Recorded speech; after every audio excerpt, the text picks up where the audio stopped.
हैं छत्तीसगढ़ की। Horse trading को लेकर चर्चाएं शुरू हो गई यहाँ पर।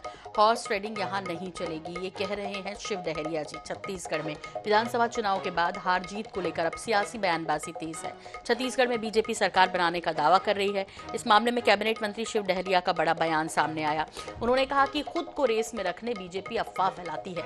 बीजेपी हमेशा हॉर्स ट्रेडिंग करती है, यहाँ भी कोशिश करेंगे। छत्तीसगढ़ में ऐसा नहीं चलने वाला है। आगे डहरिया ने कहा कि अमित शाह कहते हैं कि 35 सीट लाइए, सरकार हम बनाएंगे। क्या उन्होंने छत्तीसगढ़ के लोगों को बिकाऊ समझा है? छत्तीसगढ़ में भारी बहुमत से कांग्रेस सरकार बनेगी।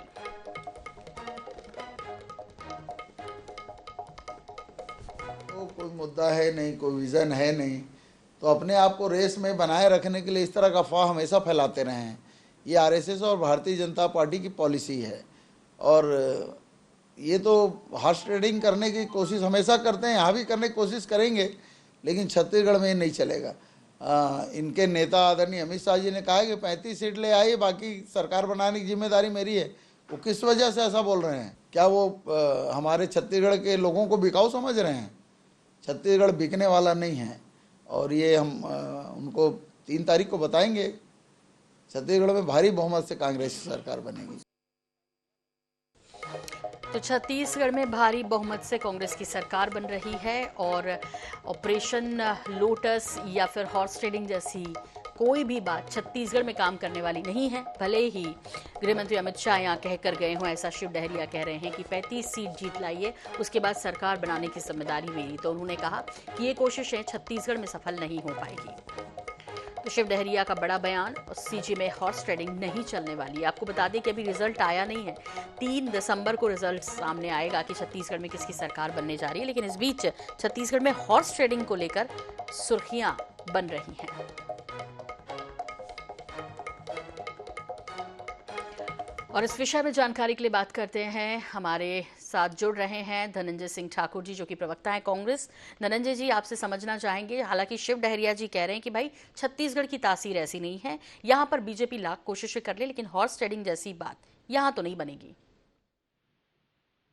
देखिए, भारतीय जनता पार्टी का चरित्र पूरे प्रदेश में या पूरे देश में देखने को मिल रहा है। जहां भारतीय जनता पार्टी चुनाव हार जाती है, वहां किस प्रकार से जो जनता के चुने जनप्रतिनिधि हैं उसको डराया जाता है, धमकाया जाता है, खरीद फरोख्त की जाती है। तो पूरे देश में हालात बीते 2014 के बाद से, नरेंद्र मोदी के प्रधानमंत्री बनने के बाद से दिख रहा है। और छत्तीसगढ़ में भारतीय जनता पार्टी बहुत बुरी तरीके से चुनाव हारने जा रही है।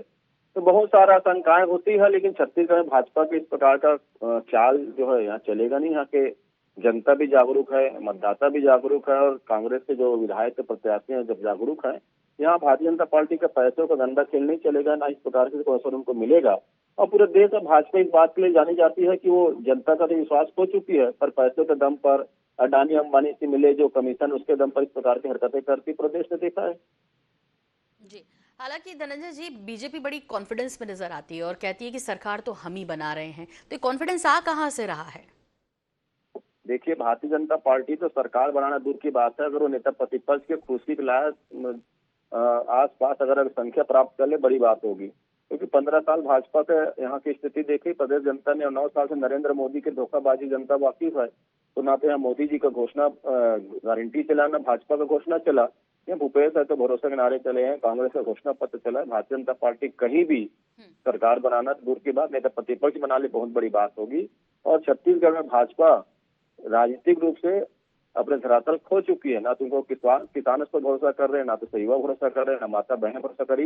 दूर की बात, भाजपा कार्यकर्ता और नेता ही मोदी जी की बातों पर भरोसा नहीं करते हैं। पूरे देखे तो आपके मीडिया के माध्यम से दिखा है, कहीं कूड़ादान में मोदी गारंटी दिखा है, कहीं नालियों में पड़ा हुआ मोदी गारंटी दिखा है, कहीं सड़कों में दिखा है। तो स्थिति तो स्पष्ट है। भारतीय जनता पार्टी के नेताओं को तो अफवाह फैलाने की आदत है। कांग्रेस 75 से अधिक सीट जीतकर सरकार बनाने जा रही है, और 2024 में नरेंद्र मोदी की विदाई केंद्र से भी है। ठीक, अनुराग सिंहदेव जी भी हमारे साथ जुड़ रहे हैं बीजेपी की तरफ से। अनुराग सिंहदेव जी, धनंजय सिंह ठाकुर दूसरी तरफ हमारे साथ जुड़े हुए हैं और कह रहे हैं कि सपना अपना देखने की कोई ज़रूरत नहीं है, आप लोग नहीं आ रहे हैं।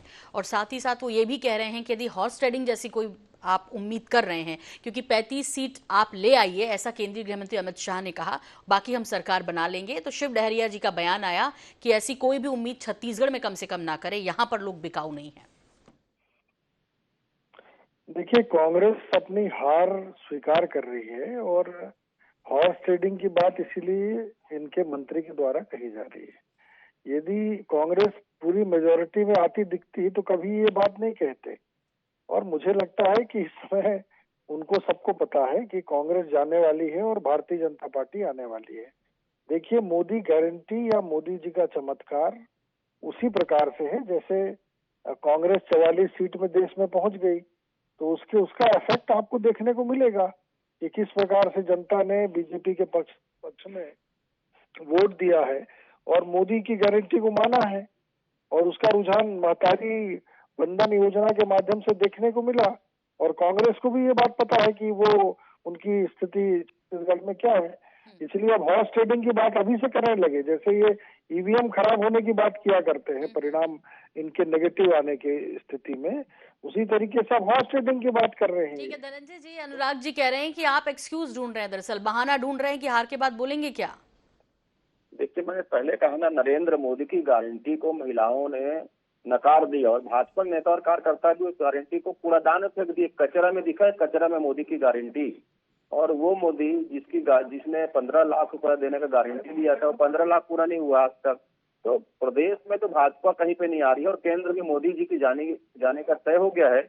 और भाजपा, मैंने कहा ना, जैसे अडानी अंबानी के जो पैसे हैं, उस पैसों के दम पर कई बार देखो, तो मध्य प्रदेश में जो हरकतें भारतीय जनता पार्टी ने की, जनमत को हत्या करके वहां कब्जा किया, महाराष्ट्र में जो दिखा है, कर्नाटक में जो किए थे, तो देश जानता है कि भारतीय जनता पार्टी अविश्वसनीय हो चुकी है। और जो अडानी अंबानी के पैसे में जो चुनाव लड़ते हैं, उस दम पे जो काम करते हैं, जो ईडी सीबीआई जैसी संस्थाओं को दुरुपयोग करते हैं, इसलिए बातें पर छत्तीसगढ़ में इनका सब कुछ असर नहीं चलेगा। अनुराग जी, क्यों ऐसा होता है कि जब हॉर्स ट्रेडिंग की बात आती है तो फिर ऑपरेशन लोटस की बात कहती हैं दूसरी पार्टियां कि ये कर लिया होगा। क्यों ऐसा एक्सपीरियंस कह रहा है इन लोगों का, और क्यों इस तरह का ये, यदि इनको लग भी रहा है कि ये बहाने दे रहे हैं, लेकिन इतने सॉलिड तरीके से ये बात जब बीजेपी सत्ता में आने के लिए दमखम लगा रही, तभी क्यों की जाती है। देखिए, 2018 में भाजपा को 15 सीटें मिली थी, ये बात सच है। और भारतीय जनता कांग्रेस को जनता ने पूरा अवसर दिया कि वो इस प्रदेश के अंदर एक नई दिशा में और एक विकास की राजनीति कर सके। लेकिन 5 साल का जनता का एक्सपीरियंस क्या रहा? भ्रष्टाचार के सिवा और आकंठ भ्रष्टाचार के सिवा इस प्रदेश की जनता को कुछ नहीं मिला। और इसलिए इनको, मैंने कहा ना कि घोषणा पत्र एक ही बार जारी होता है। बीजेपी ने एक बार जारी किया मैनिफेस्टो, इन्होंने सप्लीमेंट्री घोषणा पत्र जारी किया। तो ये तो इनकी पराजय उसी दिन दिख गई थी जब इन्होंने अपना मैनिफेस्टो जारी करने के बाद अभी हमारे बात किया, और उसके बाद जब इनको लगा कि हमारी स्थिति उचित नहीं है, तब जाकर ये सप्लीमेंट्री घोषणा पत्र लाने की बात कहे। ऑपरेशन लोटस देखिए स्पष्ट है, सरकार बनाना, सरकार जनता के हित में बनाना और सरकार लोकतांत्रिक तरीके से बनाना, ये बीजेपी का है। अब इसको ये गलत परिप्रेक्ष्य में प्रस्तुत करना चाहते हैं, तो मैं तो मानूंगा कि इनके बहाना के सिवा और कुछ भी नहीं। तो क्या होगा छत्तीसगढ़ में, इसका इंतजार तो सभी को है और फुल कॉन्फिडेंस में तो कोई नहीं नजर आ रहा। फिलहाल देखना दिलचस्प होगा कि 3 दिसंबर को जब ईवीएम खुलेंगी तो किसके पक्ष में मतदान किया है जनता ने, देखना दिलचस्प होगा। आप दोनों का बहुत धन्यवाद हमसे जुड़ने के लिए, वक्त हमें देने के लिए।